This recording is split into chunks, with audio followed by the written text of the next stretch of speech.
우리 함께 사도신경으로 신앙 고백하시겠습니다. 나는 전능하신 아버지 하나님 천지의 창조주를 믿습니다. 나는 그의 유일하신 아들 우리 주 예수 그리스도를 믿습니다. 그는 성령으로 잉태되어 동정녀 마리아에게서 나시고 본디오 빌라도에게 고난을 받아 십자가에 못 박혀 죽으시고 장사된 지 사흘 만에 죽은 자 가운데서 다시 살아나셨으며 하늘에 오르시어 전능하신 아버지 하나님 우편에 앉아 계시다가 거기로부터 살아있는 자와 죽은 자를 심판하러 오십니다. 나는 성령을 믿으며 거룩한 공교회와 성도의 교제와 죄를 용서받는 것과 몸의 부활과 영생을 믿습니다. 아멘.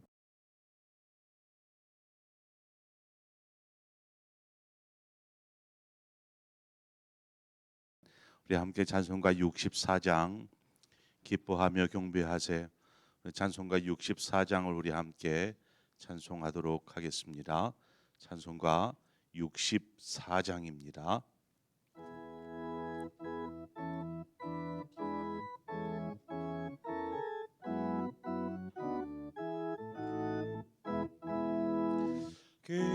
기뻐하며 경배하세. 영광의 주 하나님, 주 앞에서 우리 마음 피어나는 꽃 같아 죄와 슬픔 사라지고 의심 구름 거치니 변함없는 예쁨의 주 밝은 빛을 주시네. 땅과 하늘 만물들이 주의 솜씨 빛내고 별과 천사 노래 소리 끊임없이 드높아 물과 숲과 산과 골짜기들 판이나 바다나 모든 만물 주의 사랑 기뻐 찬양하여라. 우리 주는 사랑이요 복의 근원이시니 삶이 깊은 샘이 되어 바다처럼 넘치네. 아버지의 사랑 안에 우리의 모두 영제니 서로 사랑하게 도와주시옵소서. 새벽별의 노래 따라 힘찬 찬송 부르니 주의 사랑 줄이 되어 한맘 되게 하시네. 노래하며 행진하여 싸움에서 이기고 승전가를 높이 불러 주께 영광 돌리세. 아멘.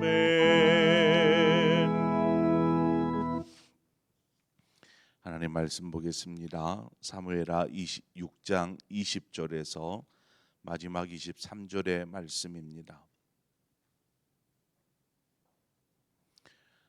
사무엘하 6장 20절에서 23절의 말씀을 한 절씩 교독해서 보도록 하겠습니다. 다윗이 자기의 가족에게 축복하러 돌아오매 사울의 딸 미갈이 나와서 다윗을 맞으며 이르되 이스라엘 왕이 오늘 어떻게 영화로우신지 방탕한 자가 염치 없이 자기의 몸을 드러내는 것처럼 오늘 그의 신복의 계집종의 눈앞에서 몸을 드러내셨도다 하니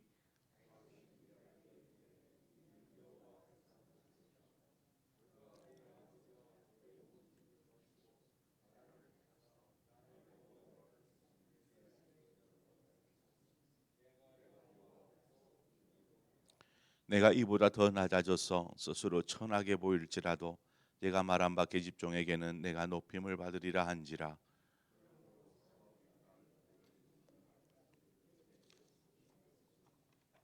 아멘. 다윗과 이스라엘 백성이 언약궤를 예루살렘으로 옮기는 그 일을 기뻐하고 즐거워함으로 감당합니다. 지성소에 있는 언약궤에는 하나님께서 임재하시는 그러한 임재가 이루어지는 곳이라고 말할 수 있습니다. 그래서 하나님의 언약궤가 있는 곳에 하나님이 계신 곳인데 그 언약궤가 블레셋에 빼앗겼다가 나중에 이제 이스라엘로 돌아와서는 언약궤가 변방에 머물게 되지 않습니까? 아비나답의 집에 있다가 그 다음에는 오베드의 집에 있다가 이제서야 예루살렘으로 돌아오게 됩니다. 자, 이것이 도대체 무슨 말일까요? 무슨 의미일까요? 이스라엘은 믿음의 조상이요 열국의 아비라 말하는 아브라함을 시작으로 세워진 하나님의 나라입니다. 그러나 하나님의 나라면 하나님의 통치와 다스림이 있는 하나님이 중심이 되는 나라가 하나님의 나라입니다. 그런데 하나님이 계셔야 할 곳에 계시지 않는 하나님 없는 나라와 같은 상황이 되어버린 것이죠. 왜요? 이 언약궤가 있어야 될 곳에 있지 못하는 것입니다. 하나님의 임재, 하나님이 거하시는 그 언약궤가 지금 저 변방에 이방 나라에 빼앗겼다가 이스라엘 변방에서 전전하고 있는 이 상황이 계속되어 왔습니다. 그러면서 이들은 고백합니다. 이스라엘 백성들은 자신들이 하나님의 백성이라고 고백합니다. 우리가 신앙생활할 때에 이스라엘과 같이 해서는 안 됩니다. 입으로는 하나님의 자녀요, 하나님의 백성이다 이렇게 이야기하지만 하나님을 삶의 중심에 두지 않는 그러한 삶, 하나님과 함께하지 않는 삶, 그것은 결국 바른 신앙생활이라고 말할 수 없는 것입니다. 다윗은 이 모든 일을 지금 이 일을 통해서 바로 잡고자 하는 것이죠. 언약궤가 있어야 될 장소는 저 누군가의 집이 아니고 바로 이스라엘 가장 중심에 있는 예루살렘, 곧 이스라엘의 심장부로 옮기는 일입니다. 하나님이 계셔야 될 곳은 그곳이 아니라 바로 여기 중심이다라는 것이죠. 그래서 이 일을 행함에 있어 다윗은 온 이스라엘 백성들을 다 동원합니다. 그리고 최선을 다해서 그 모든 일들을 진행해 가죠. 이것은 단지 언약궤를 옮기는 일이 아니라 이스라엘 백성의 하나님을 저버리는 삶, 하나님을 멀리하는 삶, 하나님이 뭐 다른 곳에 계셔도 상관없다라는 생각으로 살아가는 이 이스라엘 백성들의 영성, 이러한 영성을 이 언약궤를 중심으로 옮기는 이 일을 통해서 보게 하고 또 그것을 저들도 같이 함께 회복하고자 하는 영적 회복을 지금 진행하고 있는 것입니다. 우리가 하나님을 우리의 중심에 두지 않고 다른 곳에 두었구나.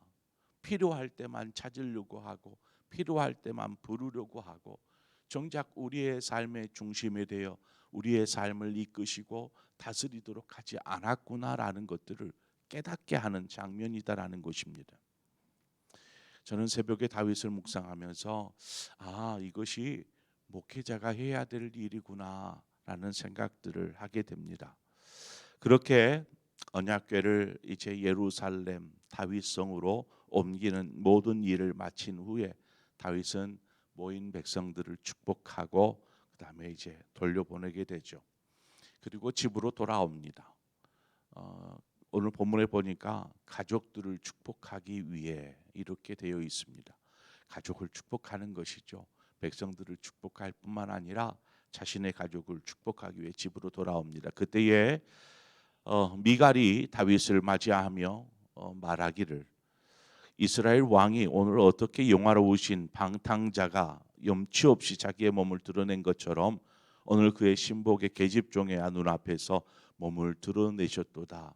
우리가 앞서 다윗이 춤추며 노래하며 그렇게 하나님 앞에서 기뻐할 때에 그 모습을 미갈이 보았고 다윗을 업신여겼다라고 우리가 앞서 다루지 않았습니까? 그와 같이 그러한 마음이 미갈의 안에 남아 있어서 다윗이 들어오자마자 바로 그냥 토해내는 것입니다. 어떻게 왕이, 이 말을 좀 쉽게 바꿔 말하면 왕이 품위와 채통을 잃어버린 채 백성들과 똑같이 그렇게 춤을 추며 방자하게 행동할 수 있는가 하는 경멸적인 이야기를 지금 하고 있는 것입니다. 미갈은 다윗의 행동을 결코 이해할 수가 없었습니다. 어떻게 왕이 저럴 수 있을까? 미갈은 아버지 사울 왕에게서 그렇게 교육받아 왔습니다. 왕의 딸이기에 모든 행동을 조심해야 할 뿐만 아니라 백성들 앞에서 말 한마디를 하더라도 행동 하나하나에 품위를 담아야 한다. 뭐 이러한 것들을 배웠지 않았을까 싶어요. 뭐 이것이 틀린 말입니까? 결코 틀린 말이 아닙니다. 잘못된 이야기가 아니죠. 그 사람의 말과 행동은 그 사람의 가치를 드러냅니다. 그러므로 말과 행동하는 것이 얼마나 조심스러워야 되는지는 우리가 쉽게 알 수 있는 내용이죠. 자, 그런 의미에서 미갈이 다윗이 춤추며 백성들 앞에 뛰노는 모습이 합당하지 못한 행동이라고 보았고, 그것을 지금 들어오는 다윗 왕에게 비난하듯 경멸하듯 이야기하고 있는 것입니다. 21절에 보면 다윗이 미갈의 말에 대답하기를, 이는 여호와 앞에서 한 것이니라. 이 대답을 합니다. 여호와 앞에서. 백성들에게 보이기 위해서 한 것이 아니고 그저 기뻐하고 춤추는 것은 내가 하나님 앞에서 한 것이라 이렇게 말하고 있지요. 이전 사울이 왕으로서 기름 부음을 받을 때에 그가 뭐라고 합니까?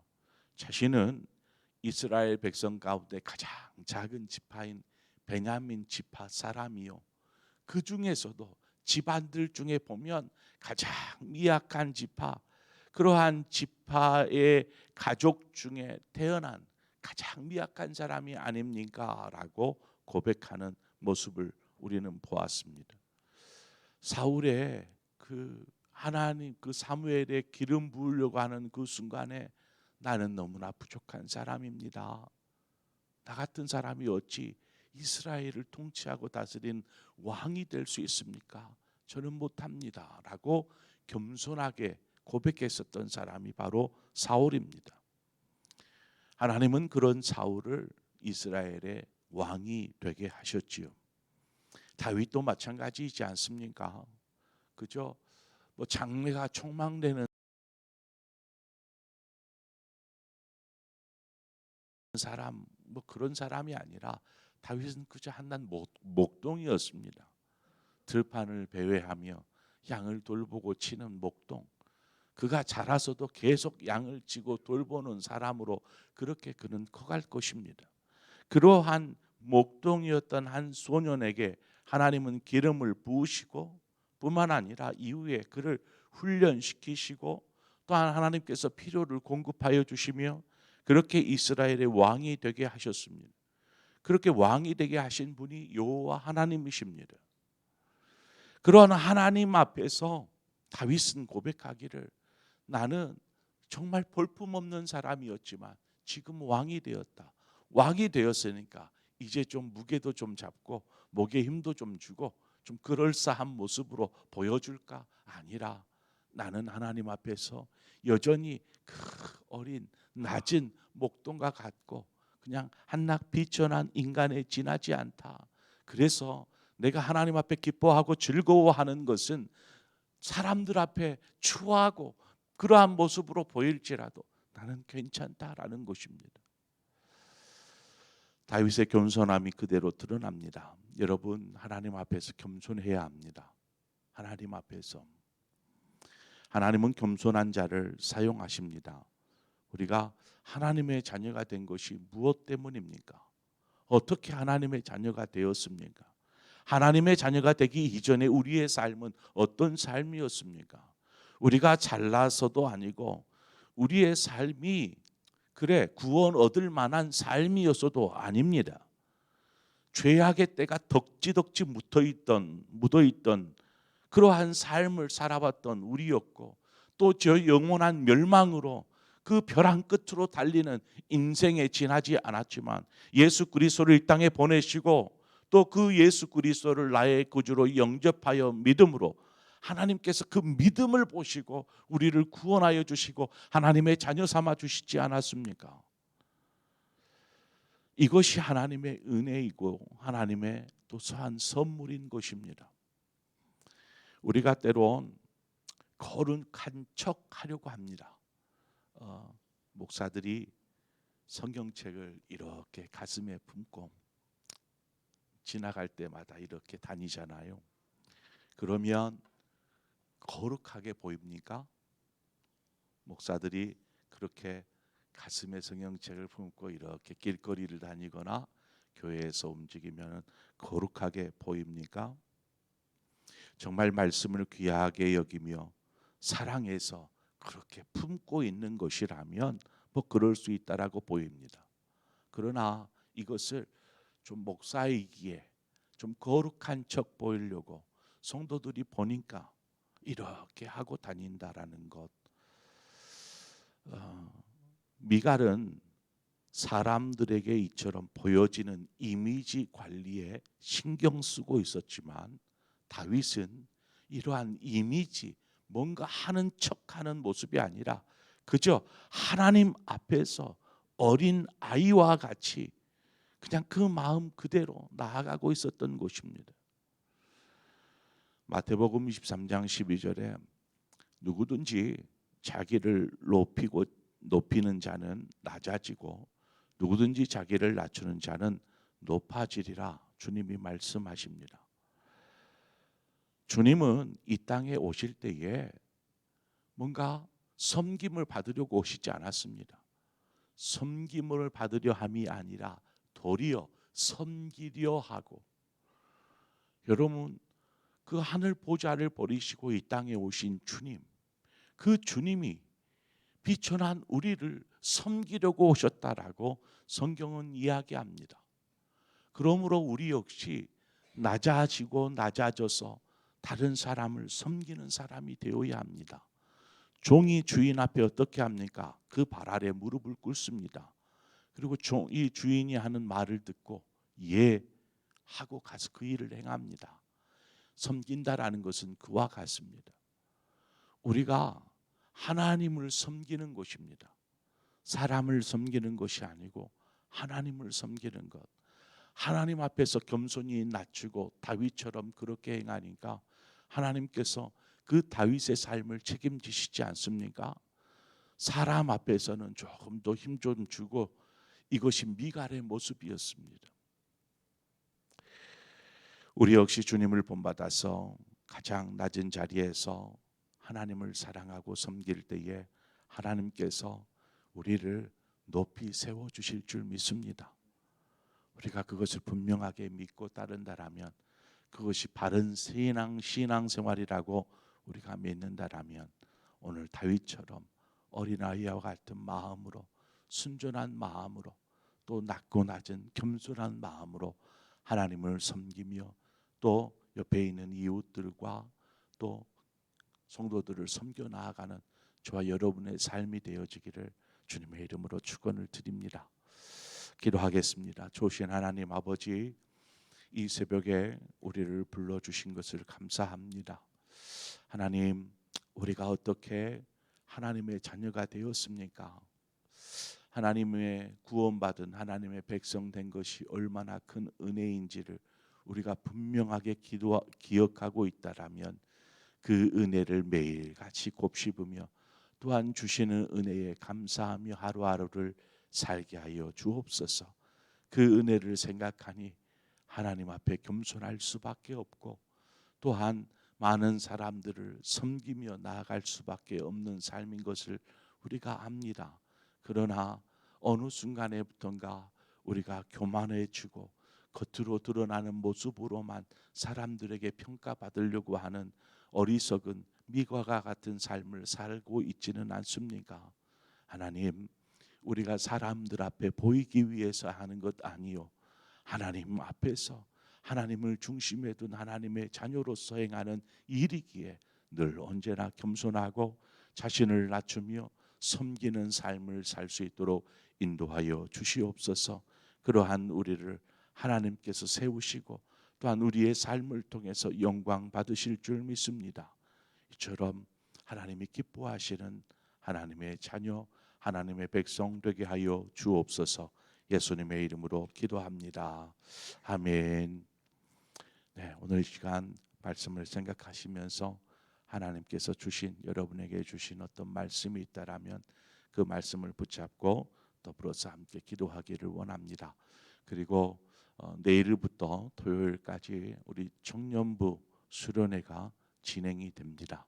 중부대학교에서 진행되는 비전 캠프에 함께 참여하게 되는데, 여러분, 우리 청년들이 이 청년 젊음의 때에 창조자 되신 하나님을 기억하고 하나님을 경험하는 귀한 우리 수련회가 될 수 있도록 위해서 기도해 주시고, 특별히 금요일과 토요일은 우리 중고등부가 또 수련회를 진행합니다. 이 모든 여름 행사를 통해서 우리 청소년 청년들이 주님을 경험하고 만나는 기회가 되게 하여 주옵소서. 주님을 알게 하여 주옵소서. 그래서 자신에게 주어진 삶을 하나님 안에서 계획하고 꿈꾸는 비전을 가진 우리 청소년들과 청년들이 될 수 있도록 우리가 위에서 기도해 주시기를 바랍니다. 또한 우리 각자의 기도의 제목으로 기도하시다가 자유롭게 돌아가시겠습니다. 함께 기도하겠습니다. 좋으신 하나님 아버지, 은혜와 사랑을 감사합니다. 하나님의 귀